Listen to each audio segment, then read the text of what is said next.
ताज़ा तरीन वीडियोस के लिए चैनल को सब्सक्राइब करके बेल आइकन और ऑल नोटिफिकेशन पर क्लिक करें ताकि आपको मिले हर अपडेट सबसे पहले।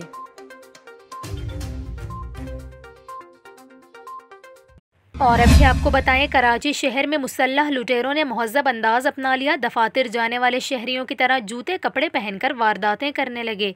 ज़िला वस्ती के इलाके लियाकताबाद में सुबह सवेरे मोटरसाइकिल छीनने की वारदात की सीसीटीवी फुटेज मंजर आम पर आ गई, जिसमें देखा जा सकता है कि मोटरसाइकिल सवार दो मुसल्लह मुलजिमान ने नहायत पुरसुकून अंदाज में वारदात की। खातून के हमरा शहरी जैसे ही घर की दहलीज पर पहुंचा तो मुलजिमान भी आ गए। ताक़ुब करने वाले मुलजिमान ने शहरी को मोटरसाइकिल पार्क करने का भी मौका न दिया।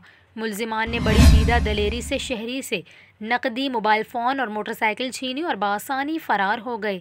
वारदात में मुलविस मुलजिमान ने पुलिस और शहरियों को धोखा देने के लिए अपना हुलिया ऑफिस वर्कर जैसा किया हुआ था।